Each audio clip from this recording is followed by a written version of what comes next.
오늘 우리가 주시는 말씀은 역대상 22장 2절에서 19절 말씀입니다.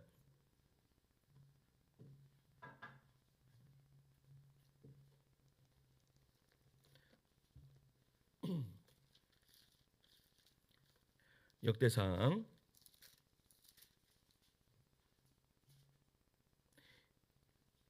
22장 2절에서 19절 말씀까지 제가 한 절 읽고 성도님들 한 절 읽고 교독하도록 하겠습니다. 제가 먼저 읽을게요. 다윗이 명령하여 이스라엘 땅에 거류하는 이방 사람을 모으고 석수를 시켜 하나님의 성전을 건축할 돌을 다듬게 하고, 다윗이 또 문짝 못과 거몰 못에 쓸 철을 많이 준비하고 또 무게를 달 수 없을 만큼 심이 많은 놋을 준비하고 또 백향목을 무수히 준비하였으니 이는 시돈 사람과 도로 사람이 백향목을 다윗에게로 많이 수운하여 왔습니다. 다윗이 이르되 내 아들 솔로몬은 어리고 미숙하고 여호와를 위하여 건축할 성전은 극히 웅장하여 만국의 명성과 영광이 있게 하여야 할지라. 그러므로 내가 이제 그것을 위하여 준비하리라 하고 다윗이 죽기 전에 많이 준비하였더라. 다윗이 그의 아들 솔로몬을 불러 이스라엘 하나님 여호와를 위하여 성전 건축하기를 부탁하여, 다윗이 솔로몬에게 이르되 내 아들아 나는 내 하나님 여호와의 이름을 위하여 성전을 건축할 마음이 있었으나 여호와의 말씀이 내게 임하여 이르시되 너는 피를 심히 많이 흘렸고 크게 전쟁하였느니라. 내가 내 앞에서 땅에 피를 많이 흘렸은즉 내 이름을 위하여 성전을 건축하지 못하리라. 보라 한 아들이 내게서 나리니 그는 온순한 사람이라. 내가 그로 주변 모든 대적에게서 평온을 얻게 하리라. 그의 이름을 솔로몬이라 하리니 이는 내가 그의 생전의 평안과 안일함을 이스라엘에게 줄 것임이니라. 그가 내 이름을 위하여 성전을 건축하지라. 그는 내 아들이 되고 나는 그의 아버지가 되어 그 나라 왕위를 이스라엘 위에 굳게 세워 영원까지 이르게 하리라 하셨나니, 이제 내 아들아 여호와께서 너와 함께 계시기를 원하며 내가 형통하여 여호와께서 내게 대하여 말씀하신 대로 내 하나님 여호와의 성전을 건축하며 여호와께서 내게 지혜와 총명을 주사 내게 이스라엘을 다스리게 하시고 내 하나님 여호와의 율법을 지키게 하시기를 더욱 원하노라. 그때에 내가 만일 여호와께서 모세를 통하여 이스라엘에게 명령하신 모든 규례와 법도를 삼가 행하면 형통하리니 강하고 담대하여 두려워하지 말고 놀라지 말지어다. 내가 환난 중에 여호와의 성전을 위하여 금 10만 달란트와 은 100만 달란트와 놋과 철을 그 무게를 달 수 없을 만큼 심히 많이 준비하였고 또 제목과 돌을 준비하였으나 너는 더할 것이며, 또 장인이 내게 많이 있나니 곧 석수와 목수와 온갖 일에 익숙한 모든 사람이니라. 금과 은과 놋과 철이 무수하니 너는 일어나 일하라. 여호와께서 너와 함께 계실지로다 하니라. 다윗이 또 이스라엘 모든 방백에게 명령하여 그의 아들 솔로몬을 도우라 하여 이르되 너희 하나님 여호와께서 너희와 함께 계시지 아니하시느냐?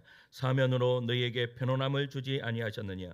이 땅 주민을 내 손에 넘기사 이 땅으로 여호와 그의 백성 앞에 복종하게 하셨나니, 이제 너희는 마음과 뜻을 바쳐서 너희 하나님 여호와를 구하라. 그리고 일어나서 여호와 하나님의 성전을 건축하고 여호와의 언약궤와 하나님 성전의 기물을 가져다가 여호와의 이름을 위하여 건축한 성전에 드리게 하라 하였더라. 아멘. 아멘. 할렐루야. 아멘. 예수는 사랑분만 아멘 하시겠습니다. 아멘. 우리 앞뒤로 인사하실까요? 보고 싶었습니다. 이렇게 인사하시겠습니다. 우리가 살다 보면 이러한 경험들이 있을 겁니다. 집에서 라면을 끓입니다. 그래 물이 끓기까지 기다렸다가 면을 넣고 스프도 넣고 그리고 계란까지 넣고 이렇게 딱 정확하게 너무나 맛있게 이 라면을 끓였습니다. 그런데 그때 어디선가 오빠나 누나나 이 동생이 나타납니다. 나타난 데까지는 괜찮아요. 와 냄새 좋다. 딱 먹기 좋네. 요까지도 괜찮습니다. 그런데 언제부터 문제가 생기죠? 한 젓가락만 하자. 그런데 정신을 차려보면 그렇게 한 젓가락만 하고 먹고 난 정신을 차리고 보면요, 어떤 일이 벌어지고 있어요? 라면의 절반이 사라지고 없다라는 거예요. 이상하게 억울하죠. 억울해서 눈물까지 흘리는 그런 아이를 제가 TV에서 본 적이 있습니다. 라면 하나에도요 마음이 이렇게 속상한데, 인생의 수고를요 내가 했는데 다른 사람이 그 수고의 열매를 따먹는다. 여러분 같으면 마음이 어떠시겠습니까? 사람들의 본능은요 이렇습니다. 내가 준비하면 내가 누리고 싶고, 내가 고생하면 내가 인정받고 싶고, 내가 씨를 뿌리면 내가 열매를 따먹기를 원한다. 이것이 인간의 마음입니다. 이게 인간이죠. 그래서 나는 준비할게요 라는 말은 너무 멋있습니다. 근데 현실 속에서는 거의 있을 수 없는 그런 이야기죠. 내가 준비해서 다른 사람이 열매를 먹는다? 이것은 기적과 같은 이야기입니다. 기적과 같은. 그런데 오늘 본문에 보면요, 정말로 이 기적과 같은 인물이 한 명이 나옵니다. 성전을 가장 짓고 싶었던 인물이 누군지 아십니까? 다윗입니다. 그런데 성전을 누가 짓죠? 솔로몬이 지었습니다. 그래서 첫 번째 예루살렘 성전의 이름을 솔로몬 성전이다라고 이야기를 합니다. 그런데 다윗은요 성전 건축을 완성하지 못했어요. 그는 준비만 했다라는 거예요. 그것도 조금이 아니라 죽기까지요 많이 그렇게 준비를 했습니다. 여러분, 이게 가능합니까? 내가 시작했는데 다른 사람이 완성합니다. 내가 준비했는데 다른 사람이 박수 받습니다. 그런데 다윗은요 뒤로 물러납니다. 그리고 자기 인생을요 준비에 걸었다라는 겁니다. 오늘 말씀은 우리에게 이렇게 묻습니다. 너는 완성하려고 사느냐 아니면 준비하며 사느냐? 너는 열매를 찾느냐 아니면 씨 뿌릴 자리를 감당할 줄 아느냐라고 우리에게 질문을 던진다라는 겁니다. 오늘 우리는 다윗의 성전 건축 준비를 보면서 어떻게 이러한 인생을 살 수 있는가, 그 이유를 세 가지를 한번 찾아보았습니다. 그 첫째는 한번 따라할까요? 이미 받았기 때문입니다. 이미 받았기 때문입니다. 한 번만 더 따라합시다. 이미 받았기 때문입니다. 이미 받았기 때문입니다. 다윗이 성전을 짓고요 싶어 했던 마음은 단순히 건축 욕심이 아니었습니다. 그는 평생을 어디에서 살았어요? 전쟁터에서 살았어요. 피를 흘렸어요. 그때 마음에는 이러한 갈망이 있었습니다. 이제 좀 안정되니까 내가 하나님의 집을 짓고 싶다. 이 마음이 다윗 안에 들었다라는 겁니다. 그런데 하나님께서요 그 소원을 허락하지 않으세요. 오늘 말씀 22장 8절에 이렇게 말씀합니다. 22장 8절이거든요. 같이 읽을까요? 시작. 여호와의 말씀이 내게 임하여 이르시되 너는 피를 심히 많이 흘렸고 크게 전쟁하였느니라. 내가 내 앞에서 땅에 피를 많이 흘렸은즉 내 이름을 위하여 성전을 건축하지 못하리라. 아멘. 여러분, 이 말씀은 충격적입니다. 왜냐하면 다윗이 왜 피를 흘렸죠? 여러분, 다윗이 이스라엘을 위해서 싸웠다라는 겁니다. 자신을 위해서 싸운 것이 아니라 이스라엘 백성들을 위해서 싸웠습니다. 더 깊이 들어가면 하나님을 위해서 싸웠습니다. 하나님을 위해 피를 흘렸고 그 피 흘린 전쟁이 오히려 어떤 일을 벌였어요? 성전 건축을 못하게 막았다라는 겁니다. 사람 같으면 여러분 억울한 일입니까? 억울하지 않습니까? 내가 그 피를 누구 때문에 흘렸어요? 하나님 때문에 흘렸어요. 그런데 하나님이 뭐라고 말씀하시는가 하면 네가 피를 많이 흘렸기 때문에 성전을 건축할 수 없다라고 이야기하는 거예요. 여러분, 주님, 제가 누구를 위해 싸웠습니까? 나는 나라를 위해 싸웠고 하나님을 위해 싸웠습니다. 그런데 왜 제가 못합니까? 왜 못 짓습니까? 여러분, 이렇게 이야기할 수 있다라는 거예요. 그런데 다윗은 오늘 본문에 보면 토하지 않습니다. 하나님을 원망하지 않아요. 그 대신 조용히 방향을 바꿉니다. 내가 못 짓는다면 내가 뭐 하겠다? 준비하겠다. 할렐루야. 내가 못 짓는다면 나는 준비하겠다. 어떻게 이런 반응을 보일 수 있습니까? 그 이유는요, 단 하나입니다. 그는 이미 받은 은혜가 크기 때문입니다. 내가 이 성전을 짓는 것보다 내가 이 성전을 짓고 받을 그 영광보다 내가 이미 받은 은혜가 더 크다라는 것이죠. 그 말씀이 역대상 17장 7절에 나오는데 같이 읽어봅시다. 역대상 17장 7절에요. 또한 시작. 또한 내 종 다윗에게 이처럼 말하라. 만군의 여호와께서 이처럼 말씀하시기를 내가 너를 목장 곧 양떼를 따라다니던 데에서 데려다가 내 백성 이스라엘의 주권자로 삼고. 아멘. 다윗아, 내 출발이 어디냐? 네 출발이 어디라고 이야기하고 있어요? 너는 목동이었다라고 이야기합니다. 너는 들판에서 양을 치는 소년이었다. 너는 왕이 아니었다라는 것을 이야기해요. 그리고 하나님은 말씀하십니다. 13절이에요. 17장 13절 시작. 나는 그의 아버지가 되고 그는 나의 아들이 되리니 나의 인자를 그에게서 빼앗지 아니하기를 내가 내 전에 있던 자에게서 빼앗음과 같이 하지 아니할 것이며. 아멘. 여러분, 이 말은 단순한 위로가 아닙니다. 이것은 언약입니다. 여러분 보세요. 왕권보다 큰 신분이 있습니다. 네가 왕이냐? 그 왕보다 더 위대한 신분이 있다. 그 신분이 오늘 뭐라고 이야기해요? 아들이다. 너는 나의 아들이다 라고 말씀하시는 거죠. 다윗을 아들이라고 부르시고 계시는 것이죠. 다윗은요, 이 은혜를 알았다라는 겁니다. 우리들도 마찬가지입니다. 우리들도 동일하게 다윗과 같이 하나님이 우리를 향해서 너희는 나의 자녀이다. 할렐루야. 여러분, 이 받은 은혜를 여러분 누릴 수 있는 우리 성도님 되시기를 간절히 축원합니다.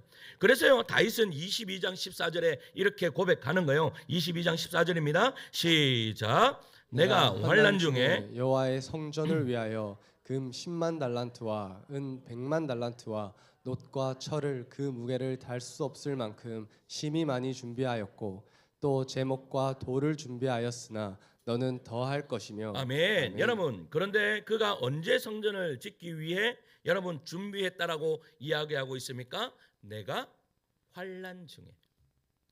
여러분, 왕권이 막 든든히 섰을 때가 아닙니다. 뭐 집안이 편안했을 때가 아닙니다. 여러분, 전쟁의 후유증이 있었고 정치적 긴장이 있었고 가정의 아픔이 있었습니다. 그런데 그는요, 계산하지 않고 준비하기 시작합니다.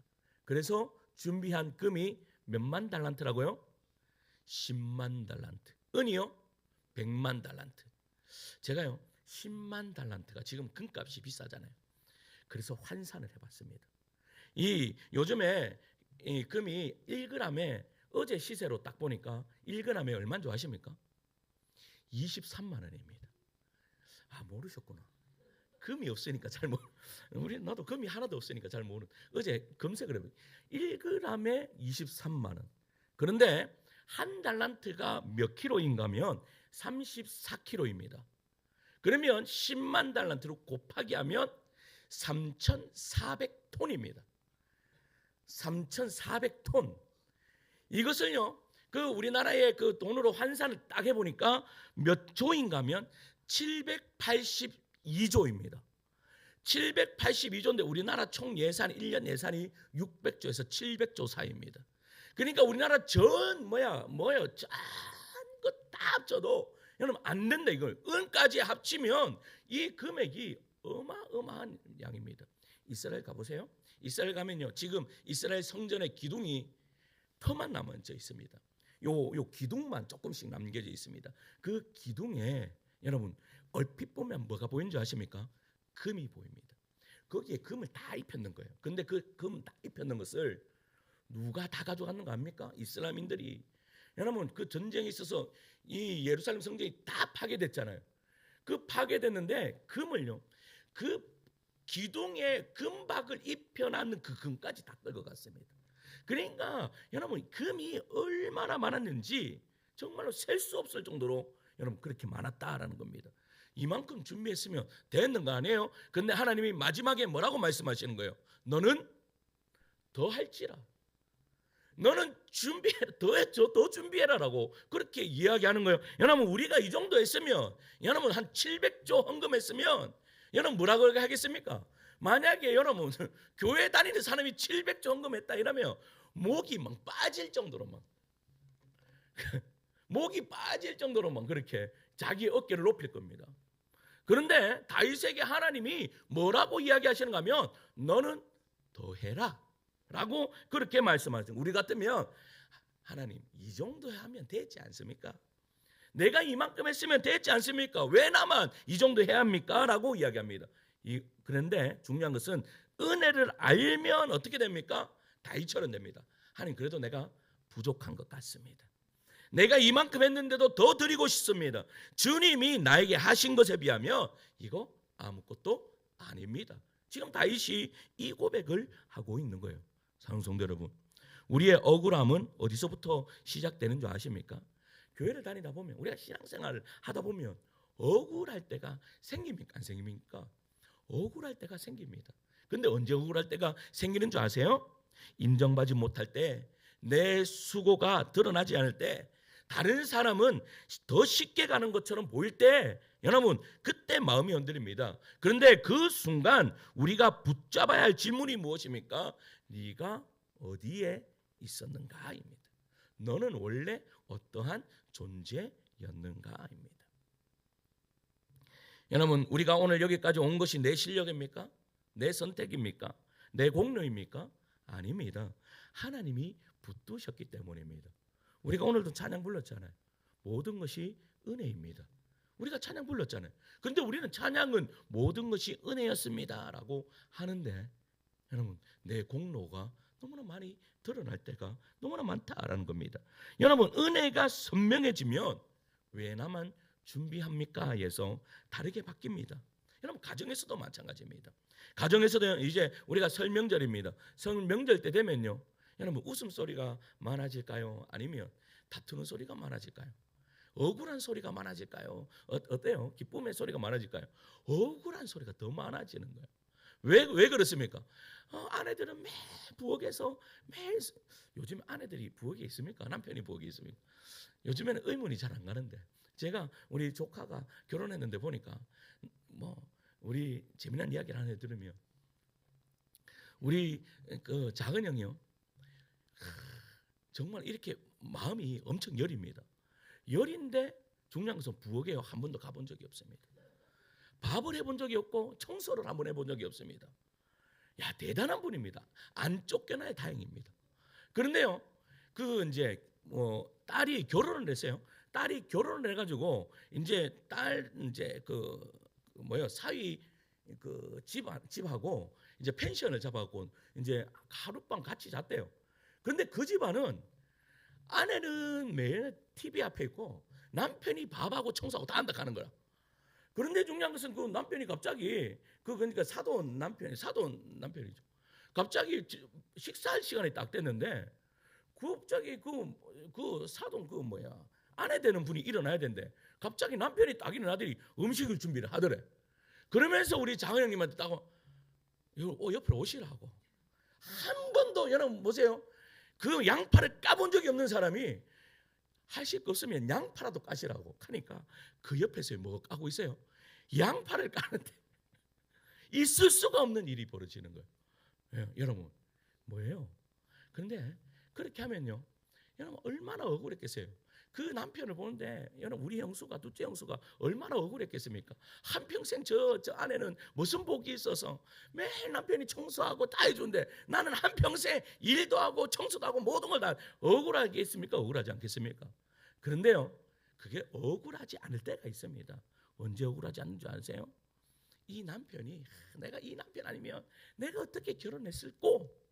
여보는 여기서부터 시작되면 이 남편이 해주든 안 해주든요, 거기서부터 감사가 일어납니다. 고개를 돌리시는 분들, 고개 들면 안 되지. 그러니까 내 옆에 있다라는 이 자찬함으로도 감사할 수 있는 여러분들 되시기를 간절히 축원합니다. 거기서부터 시작되면 여러분 원망이 일어납니까? 일어나지 않습니까? 일어나지 않습니다. 그래서요, 이 설명절에요, 여러분들의 가정에 이 사람 아니면 내가 어떻게 결혼했을꼬? 내가 이 사람 아니면 내가 어떻게 이렇게 밥 먹고 살고, 내가 이 사람 아니면, 내가 이 자녀들 아니면, 내가 이 사람들 아니면 어떻게 살아갈꼬가 되는 그러한 여러분 이미 받은 은혜를 기억하시는 여러분들 되시기를 간절히 축원합니다. 둘째는요, 한번 따라할까요? 내 일이 아니라 하나님의 일이었음을 알았기 때문이다. 하나님의 일이었음을 알았기 때문입니다. 여러분, 다윗이 성전을 준비만 한 이유가 무엇일까요? 다윗은요, 이 일을 자기의 프로젝트로만 생각하지 않았습니다. 이것을 여러분 자신의 업적이 아니라 하나님의 일이라고 생각했다라는 겁니다. 그리고 하나님의 일은 한 세대에서요 끝이 납니까? 끝이 나지 않습니까? 끝이 나지 않습니다. 저는요 이 말을 좋아합니다. 하나님의 일은요 창세 전부터 시작해서 예수님이 다시 오실 때까지, 아니요, 영원토록 하나님의 일은 계속 진행 중입니다. 여러분, 그 하나님의 일이 보이십니까? 잘 보이지 않습니다. 그런데 하나님께 가까이 가면 가까이 갈수록 그 하나님의 일이요 하나씩 보이기 시작한다라는 겁니다. 그래서 중요한 것은 하나님은요 그냥 내 대에 결승전 골인하지 않을 때가 많다라는 겁니다. 때로는 나는 준비만 해야 할 때가 있다라는 겁니다. 근데 역대상 17장에요 하나님이요 분명하게 이 다윗에게 이렇게 말씀하세요. 17장 12절에요 있습니다. 시작. 그는 나를 위하여 집을 건축할 것이요 나는 그의 왕위를 영원히 견고하게 하리라. 아멘. 여기서 그는 누구입니까? 솔로몬이 성전을 건축한다 이 말이에요. 하나님은 처음부터 성전 건축을 다윗이 아니라 다음 세대를 통해 이루겠다라고 말씀하셨는 거예요. 여러분, 이것은요 거절이 아니라 역사의 방향을 제시하는 거예요. 하나님의 일은 한 사람의 열정으로 완성되는 것이 아니라 세대를 이어가며 완성된다라는 그런 뜻이죠. 다윗은 이 흐름을 받아들였습니다. 사람은요 누구나 자기가 일을 했으면 결론을 보기를 원합니다. 특별히요 큰 일일수록 더 그렇습니다. 작은 일이야 뭐 그냥 하다가 그냥 넘어가면 되는데 큰 일이면 큰 일일수록 내 대에 그 일이 끝나기를 원합니다. 나는 이 사명의 시작점일 수는 있지만 마지막이 아니다라는 것을 항상 인식하셔야 됩니다. 그래서 그는 준비합니다. 역대상 22장 2절을 보세요. 같이 읽습니다. 시작. 다윗이 명령하여 이스라엘 땅에 거류하는 이방 사람을 모으고 석수를 시켜 하나님의 성전을 건축할 돌을 다듬게 하고. 여러분 이런 모든 것을 준비해요. 그리고 3절이에요. 3절 있습니다. 시작. 무게를 달 수 없을 만큼 심이 많은 롯을 준비하고. 4절입니다. 백향목을 무수히 준비하였으며. 그리고요 기술자까지 확보해요. 15절이에요. 15절 있습니다. 시작. 또 장인이 내게 많이 있나니. 아멘. 그리고 지도자들에게요 17절에 이렇게 명령합니다. 17절에 있습니다. 시작. 다윗이 또 이스라엘 모든 방백에게 명령하여 그의 아들 솔로몬을 도우라. 아멘. 여러분 모든 것을 다 준비해요. 다윗이. 여러분 단순히 물질만 준비한 것이 아니라 이것은 사명이었기 때문에 사람까지 여러분 준비해요. 그리고 끊이지 않는 다리를 놓는 거예요. 다리를 놓아서 이 사명이 끊어지지 않도록 만들어 주었다라는 거죠. 다윗은 완성자가 되지 못했지만 그는 사명을 연결하는 연결자가 되었다라는 겁니다. 사랑성도 여러분, 우리는 종종 이렇게 생각합니다. 이건 내가 시작한 일이야. 이건 내 사역이야. 이건 내가 해야 해. 그러나 하나님의 일은요 우리의 소유가 아닙니다. 바울이 이렇게 고백해요. 고린도전서 3장 6절입니다. 3장 6절 말씀 읽을게요. 시작. 나는 심었고 아볼로는 물을 주었으되 오직 하나님께서 자라나게 하셨나니. 아멘. 여러분 하나님의 일은요 하나님의 일은 심는 사람이 있고 물을 주는 사람이 있습니다. 그러나 자라게는 누가 하세요? 하나님이 하신다. 다윗은 이 원리를 알았습니다. 그래서 이렇게 말합니다. 우리 19절 말씀 19절이에요. 읽습니다. 시작. 이제 너희는 마음과 뜻을 바쳐서 너희 하나님 여호와를 구하라. 아멘. 아멘. 이건 이러한 고백입니다. 이건 내 일이 아니다. 이건 하나님의 일이다. 나는 그 흐름 안에 서 있을 뿐이다 라는 것이 바로 다윗의 고백이었다라는 겁니다. 사랑성도 여러분, 우리가 지금 누리고 있는 교회는요 누군가가 준비해 놓은 것이기 때문입니다.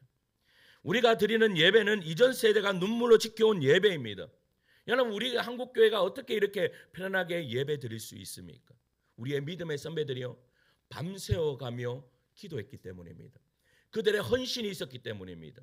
여러분 한국 교회가 어떻게 이렇게 커졌습니까?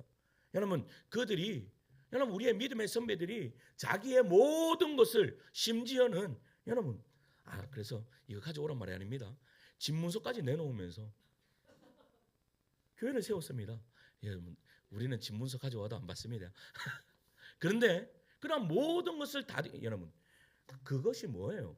나의 마음을 다해서 하나님의 교회를 세우겠다 하는 것이 바로 우리의 믿음의 선배들의 준비였다라는 것입니다. 근데 그 믿음의 선배들이요 결과를 봤습니까? 보지 못했습니다. 여러분 언더우드 선교사는 여러분 이 땅에 와서 정말로 암흑과 같은 이 땅에 와서 언더우드 선교사가요 복음을 전하기 시작했습니다. 그런데 그가 선교 편지를 보냈을 때 어떤 선교를 편지를 보낸지 아십니까? 이 땅은 어두운 땅입니다. 여러분 사람들을 봤을 때 완전 비전이 없는 것 같습니다. 그러나 이 땅에 하나님의 그 십자가가 빨갛게 묻을 것을 저는 봅니다 라고 했습니다. 그런데 그것을 언더우드 선교사가 봤습니까? 못 봤습니다. 그런데 봤습니다. 어디에서 봤을까요? 천국에서 봤다라는 겁니다. 할렐루야. 여러분 이렇게 준비하는 그러한 사람들로 통하여서 여러분 우리가 이렇게 편안하게 예배드릴 수 있다라는 것을 이야기하고 있는 것이죠. 여러분 우리는 완성자가 아닙니다. 그러나 우리는 연결자가 될 수 있습니다. 내 이름이 남지 않아도 괜찮습니다. 하나님의 일이 이어지면 됩니다. 혹시 우리는 이렇게 살고 있지 않습니까? 내가 있을 때에만 잘 되면 된다. 내가 은퇴하면 끝이다. 내가 빠지면 무너질 것이다. 여러분 사역자들 보면요 저도 예전에 보니까 이런 마음이요 내 안에 솔직히 있어요. 어떤 마음이 있는가 하면 내가 있을 때는 아이들이 좀 많았으면 좋고 내가 요 사역에 딱 빠져 다른 교회 가면 여기 조금 안 됐으면 하는 그런 마음들이요 여러분 그런 새까만 마음들이 교역자 안에도요 있어요. 그래서 저는요 그것을 문드러지게 하려고 내가 어떻게 해요? 내가 나오면 내 빈자리가 느껴지지 않도록 만들어줘야 되겠다라는 그런 마음을요 매일매일 가집니다. 왜? 그렇게 가져도 내 마음에는 내가 없으면 좀 안 됐으면 하는 그런 마음들이요 있다라는 거예요.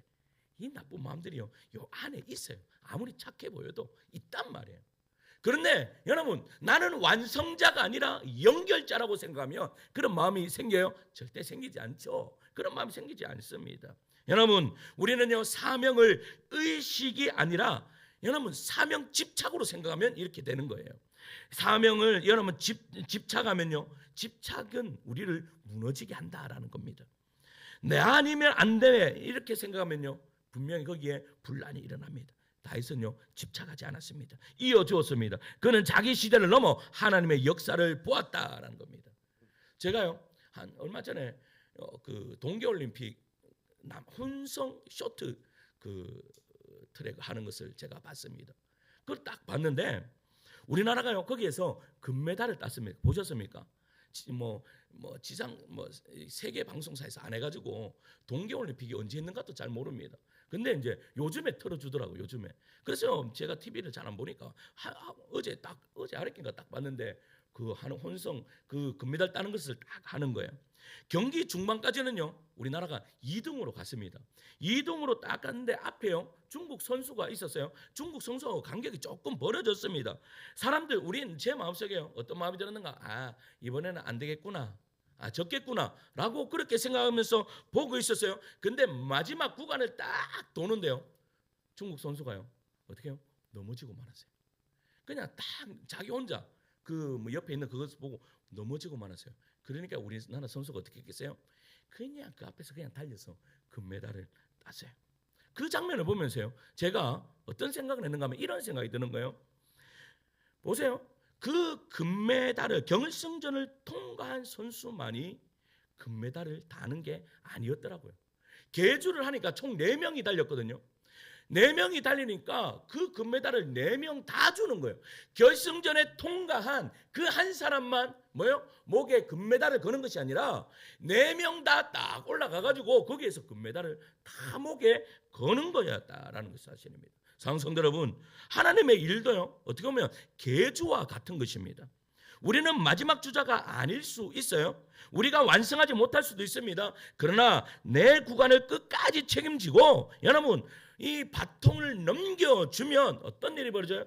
결승전에 통과하는 은혜의 역사가 이루어지더라라는 사실입니다. 사랑하는 성도 여러분, 혹시 우리는 지금 내 구간을 뛰면서 내가 결승전을 못 끊느냐라는 그 서운함을 가지고 있지는 않습니까? 결승선은요, 하나님이 정하십니다. 우리는 이 바통을 놓치지 않으면 되는 거예요. 완성은 하나님이 하십니다. 우리는 이어주면 되는 거예요. 우리가 통과하지 못했던 그 결승전을요, 우리가 볼까요? 보지 않을까요? 볼 수 있습니다. 어디에서 봐요? 천국에서 볼 수 있습니다. 천국에서요, 예수님이 내 옆에 계시는 가운데 여러분, 결승전을 통과하는 나의 후배들이 있다라는 겁니다. 그때 저는요, 그런 예수님, 제가 만약에 그러면 예수님한테 이렇게 이야기할 것 같아요. 예수님 보셨습니까? 제 구간이 조기였습니다. 제 구간이 조기를 최선을 다해서 했더니 결승전에 예수님 통과했습니다. 그럼 우리 주님 뭐라고 말씀하셨을까요? 옆에서 머리를 싹 서듬어 주시면서 우리 주님이 우리에게 그렇게 말씀하실 겁니다. 잘했다 세동아, 참 수고했다. 네가 그 구간을 정말로 잘 뛰었구나. 할렐루야. 여러분, 이러한 은혜가 우리 성도들에게 있으시기를 간절히 축원합니다. 마지막, 어떻게 준비만 해도 괜찮습니까? 셋째 한번 따라할까요? 하나님의 영광이 내 영광보다 컸기 때문이다. 내 영광보다 컸기 때문입니다. 다윗의 준비를 자세히 보면요, 그의 중심이 분명했습니다. 22장 5절 말씀을 읽을게요. 다윗이 이르되, 시작. 다윗이 이르되, 내 아들 솔로몬은 어리고 미숙하고 여호와를 위하여 건축할 성전은 극히 웅장하여 만국의 명성과 영광이 있게 하여야 할지라. 그러므로 내가 이제 그것을 위하여 준비하리라 하고 다윗이 죽기 전에 많이 준비하였더라. 아멘. 아멘. 여러분, 여기에서 중요한 단어가 뭔가 하면 여호와를 위하여라는 말입니다. 성전은요, 건축물입니다. 그러나 다윗에게 성전은 건물이 아니었습니다. 성전은 하나님의 이름이 드러나는 자리였습니다. 그래서 그가 이렇게 말하는 거예요. 뭐라고 말하는가 하면 극히 웅장하여 만국의 명성과 영광이 있게 하여야 한다라고 이야기했습니다. 이 영광은 누구의 영광입니까? 다윗의 영광이 아닙니다.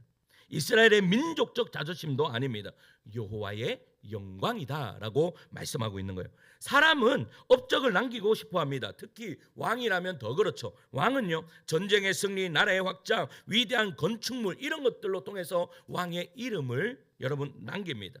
만약 다윗이요, 이 성전을 건축했다면 그 성전의 이름이 다윗 성전이라고 이름을 남겼을 것입니다. 그러나 그는 그 자리를요 포기하고 말았어요. 왜입니까?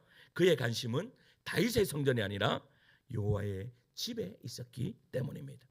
그래서 그는 솔로몬에게 이렇게 권면합니다. 19절 상반절 말씀이에요. 다시 한번 더 읽을까요? 19절 상반절 시작. 이는 너희는 마음과 뜻을 바쳐서 너희 하나님 여호와를 구하라. 아멘. 여러분, 이 말은 이러한 뜻입니다. 이건 내 업적이 아니야. 이건 내 유산이 아니다. 이건 하나님의 일이다 라고 이야기하는 거예요.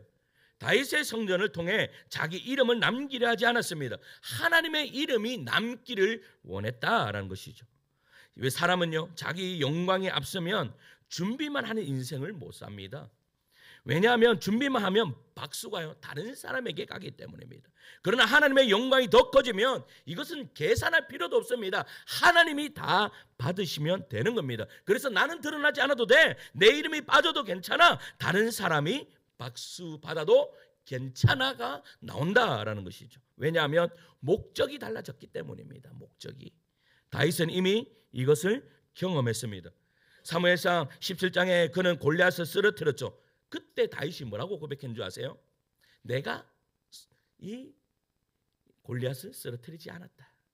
누가? 하나님이 하셨다. 전쟁은 하나님께 속하였다라고 그렇게 말씀하는 거예요. 왜 그런 줄 아세요? 내가 넘어뜨릴 수 없는 존재를 넘어뜨렸기 때문이에요. 그는 이미 알고 있었습니다. 승리의 영광은 자기의 것이 아니라 하나님의 것이라는 것을 알고 있었다라는 겁니다. 그래서 그는 성전 앞에서 같은 선택을 한 거예요. 상성도 여러분, 저는 이 말씀을 준비하면서요, 제 지난 시간이 떠올랐습니다.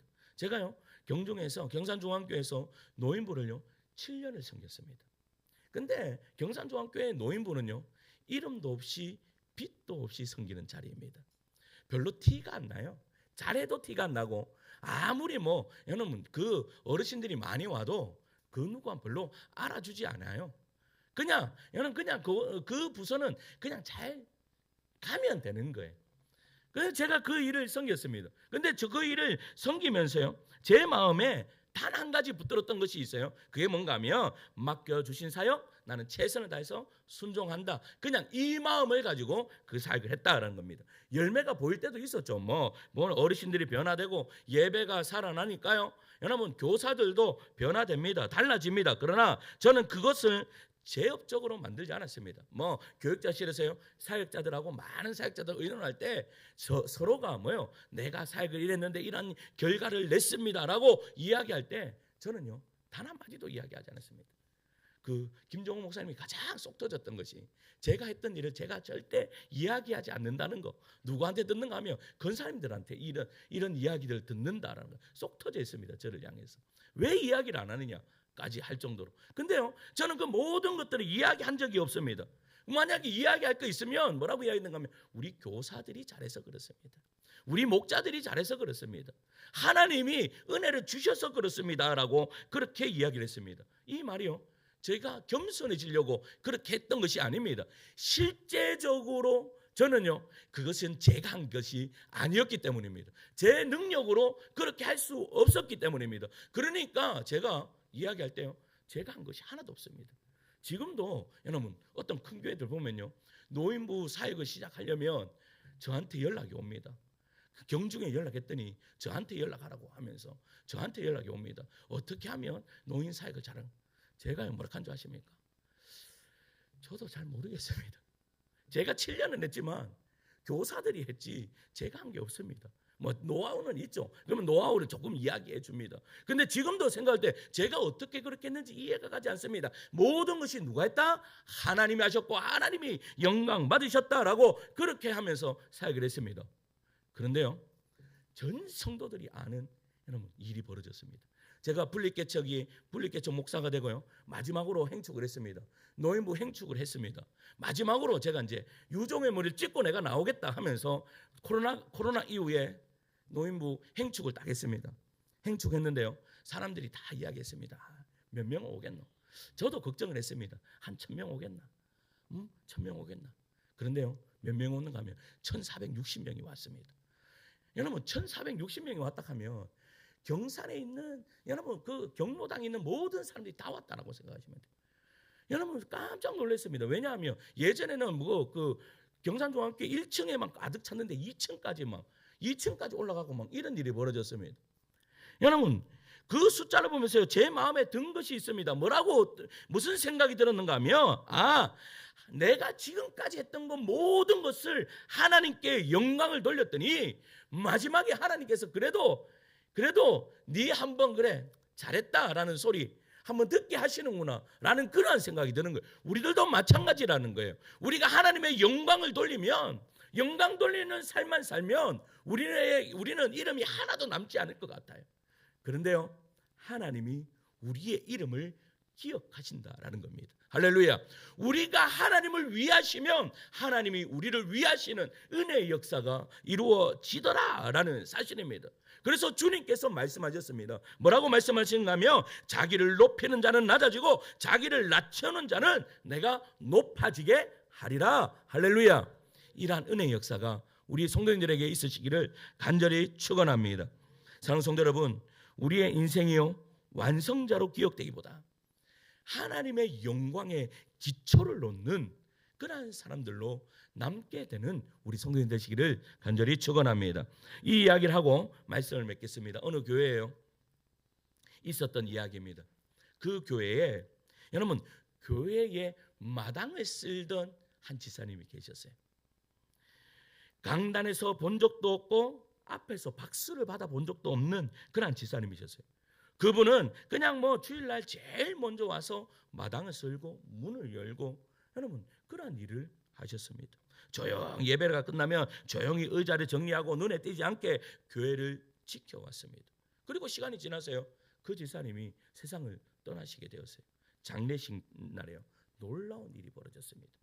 장례식 날에 그 사람들이 찾아오는데요. 어떤 사람들이 찾아오는가 하면 목사가 되었던 청년도 오고, 그 교회에서요 선교사가 되었던 아이들도 오고, 장로가 되었던 다음 세대들로 눈물로 지으면 그것을 찾아오는 거예요. 그러면서 이들이 동일하게 이야기하는 것이 뭔가 하면, 우리가 이 집사님이 없었다면 나는 이 교회를 다니지 않았을 것입니다 라고 했어요. 그 집사님은요 설교를 단 한 번도 해본 적이 없어요. 여러분, 이 강단에서 기도도 해본 적이 없어요. 우리 교회는요 전 성도가 다 기도하잖아요. 그런데 보편적인 교회들은 장로님들만 기도하죠. 그런데 이분은 기도도 한 번 해본 적이 없는 분이에요. 그러나 여러분, 마당을 쓸면서 다음 세대를 준비했습니다. 교회의 문을 열면서 다음 세대를 준비했습니다. 그 지사님은 교회를 완성하지 않았어요. 그러나 교회의 기초를 놓았어요. 그 지사님은 자기의 이름을 남기지 않았어요. 그러나 하나님이 그 이름을 기억하셨다라는 사실입니다. 할렐루야. 사랑하는 성도 여러분, 우리는 어떤 인생을 살고 있습니까? 완성하려고 애쓰는 인생입니까? 아니면 준비하는 인생입니까? 열매를 붙잡는 인생입니까? 아니면 씨를 뿌릴 줄 아는 그런 인생입니까? 십자가를 보십시오. 예수님은 세상 눈에는 실패한 것처럼 보입니다. 그러나 하나님은요 그 십자가 위에 못 박히신 그 주님이 가장 하나님의 영광을 크게 드러나는 그러한 일이었다라고 말씀하십니다. 하나님의 영광이 내 영광보다 더 커질 때, 은혜가 계산을 멈추게 할 때, 사명이 세대를 넘어 흐르는 것을 볼 때, 그때 우리는 이렇게 말할 수 있습니다. 주님, 저는 준비하는 사람으로 살겠습니다. 주님, 저는 연결자가 되겠습니다. 주님, 당신의 이름만 높아지면 됩니다. 그리고 믿습니다. 완성은 우리가 하는 것이 아니라 하나님이 하신다. 우리는 씨를 뿌리고 하나님은 자라게 하십니다. 우리는 기초를 놓고 하나님은 집을 세우십니다. 우리는 준비하고 하나님은 영광을 받으십니다. 이 믿음으로 기쁨으로 준비하는 그러한 인생들 되시기를 간절히 축원합니다. 우리 하늘다운교회도 마찬가지입니다. 하늘다운교회는요 여러분들을 기억할 것입니다. 그리고 저를 기억할 줄 믿습니다. 지금부터 100년 뒤에, 아니면 50년 뒤에, 30년 뒤에 이 하늘다운교회가 정말로 하나님께서 어떻게 일을 이루실지 그 누구도 알 수 없습니다. 그러나 저는 기대를 합니다. 이 하늘다운교회가 이 시대를 넘어 열방에 하나님의 영광을 드러내는 능력 있는 교회 될 줄 믿습니다. 그 기초가 여러분들 되시기를 간절히 축원합니다. 우리 찬양할까요? 오직 주의 은혜로 함께 찬양하며 나갑시다.